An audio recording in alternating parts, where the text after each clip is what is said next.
Shyamaprasad Mukherjee rurban mission പദ്ധതിയിൽ ഉൾപ്പെടുത്തി നെടുമ്പന ഗ്രാമപഞ്ചായത്ത് കേരള ഖാദി വില്ലേജ് ഇൻഡസ്ട്രീസ് ഡിപ്പാർട്ട്മെന്റുമായി സഹകരിച്ച് നടപ്പാക്കിയ പദ്ധതിയാണ് നെടുമ്പന പുലിയില ഖാദി സെന്റർ നവീകരണ പദ്ധതി. പുലിയില പ്രദേശത്തെ വീടുകൾ പോലും ഒരു കാലത്ത് കൈത്തറി ഉൽപാദന കേന്ദ്രങ്ങളായിരുന്നു. കൈത്തറി വ്യവസായം ക്രമേണ തകർച്ചയെ നേരിട്ടു.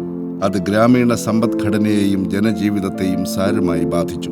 പരമ്പരാഗത വ്യവസായങ്ങൾ പ്രോത്സാഹിപ്പിക്കുകയും അതുവഴി തൊഴിലവസരങ്ങൾ സൃഷ്ടിക്കുകയും ഗ്രാമീണ സമ്പദ് വ്യവസ്ഥയെ പുനരുജ്ജീവിപ്പിക്കുകയും എന്നത് ശ്യാമപ്രസാദ് മുഖർജി റർബൻ മിഷന്റെ പ്രഖ്യാപിത ലക്ഷ്യങ്ങളിൽ ഒന്നാണ്. ഇതിന്റെ ഭാഗമായാണ് നെടുമ്പന ഗ്രാമപഞ്ചായത്തിലെ പുലിയിലയിൽ പ്രവർത്തിച്ചിരുന്നതും ക്ഷയോന്മുഖവുമായിരുന്ന പുലിയില ഖാദി സെന്റർ നവീകരണ പദ്ധതി മിഷൻ ഏറ്റെടുത്തത്. ജീർണാവസ്ഥയിലായിരുന്ന കെട്ടിടം ആധുനിക സൗകര്യങ്ങളോടെ പുനർനിർമ്മിക്കുകയും ആധുനിക ഉപകരണങ്ങൾ സജ്ജമാക്കുകയും ചെയ്തു. 20 തൊഴിലാളികൾക്ക് നെയ്ത്തിലും 8 പേർക്ക് അനുബന്ധ പ്രവർത്തനങ്ങളിലും പരിശീലനം നൽകി സജ്ജരാക്കി ഇപ്പോൾ മാസം 1200 മീറ്റർ തുണി ഉൽപ്പാദിപ്പിക്കുന്നു. 28 പേർക്ക് പ്രത്യക്ഷമായും 30ഓളം പേർക്ക് പരോക്ഷമായും തൊഴിൽ നൽകി ഗ്രാമീണ ജീവിതത്തെ ക്രിയാത്മകമായി സ്വാധീനിച്ച ഖാദി സെന്റർ നവീകരണ പദ്ധതി ഗ്രാമീണ സമ്പദ് വ്യവസ്ഥയ്ക്ക് മേൽ റർബൻ മിഷൻ നടത്തുന്ന രചനാത്മകമായ ഇടപെടലുകളുടെ മറ്റൊരു ഉദാഹരണമാണ്.